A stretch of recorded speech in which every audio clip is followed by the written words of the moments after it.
Morning. So the mowing season has come to an end in my area. A lot of other areas have probably come to an end as well. But there is some things that you need to do before you store your mower. Whether you're a homeowner with a push mower or a riding mower, or you're a commercial outfit that just has a bunch of machines and does this for a living, you can't take your mower and just push it into the garage and then leave it until the spring because you'll likely have some starting issues when you need it in the spring.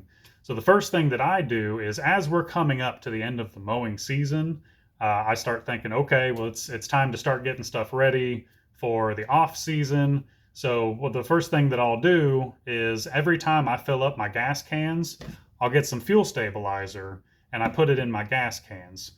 1 ounce of this will treat 2.5 gallons. So I put 2 ounces in a 5 gallon gas can. I'm good to go. And then what that does is there's treated fuel in the tank. And then as I use the machine and I keep refilling it, all of that fuel stabilizer that's in the gas will also work its way through the whole fuel system. It'll work all the way through the fuel lines, the fuel filter, the carburetor. Everything will have fuel stabilizer in it. That way, nothing gets clogged and there's no gas going bad within the system.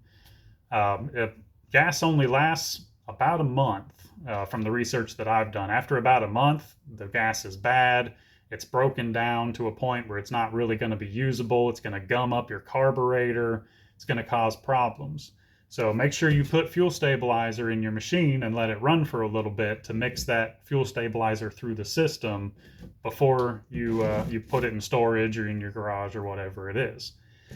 Now, everything that has a battery, I usually will take the battery out of the machine. I'll put it up on the workbench, and then I got a few of these little battery maintainers. This particular one, they sell at Harbor Freight for 10 bucks. They're not expensive, they're not big and bulky. It's got about an 8-foot reach on it, and there's nothing to set. You just plug it into your wall outlet or a power strip or an extension cord, whatever you need, and then black to the negative, positive, or red to the positive.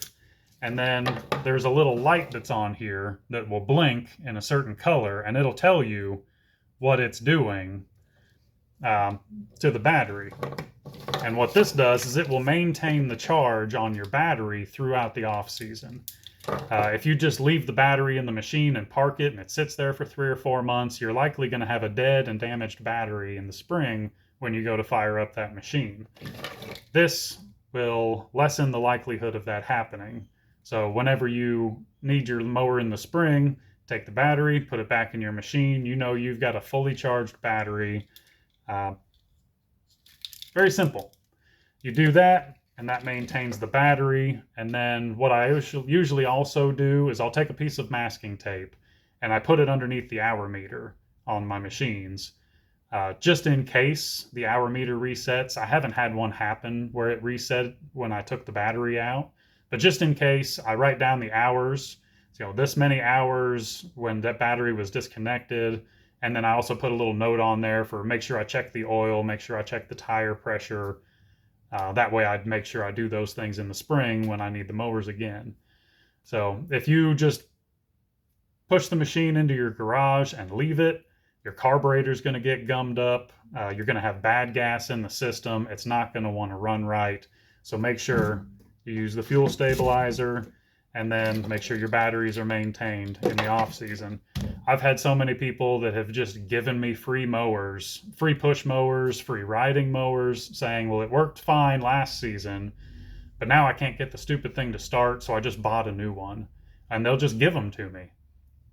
So then I take that mower, drain all the gas out of it, drain out the carburetor, put fresh fuel in it, it fires right up, and then I sell it. So to avoid having in order to avoid having to buy a new mower in the spring, just do these simple things. The fuel stabilizer, it comes in small little bottles, or you can buy it in a gallon jug. I go through quite a bit of it because all my machines, so I just buy the gallon jug. But you can buy the small jugs. They're Harbor Freight, Home Depot, Lowe's, hardware stores all around are going to have them. And just do those simple things that are cheap. They'll save you a lot of headache in the spring, and you'll get many, many seasons out of your mower instead of just having a push mower for one season and then, oh, it won't start. I got to go buy another one. So do these simple items.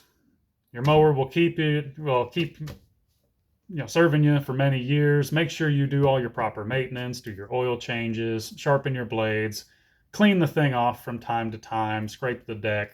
Just simple little maintenance items as you're going through the season and the off season, and your mowers and your machines will continue to work for a good long time. They're too expensive to neglect. So maintenance is always cheaper than repairs. So I'm going to get back to work. Y'all be good.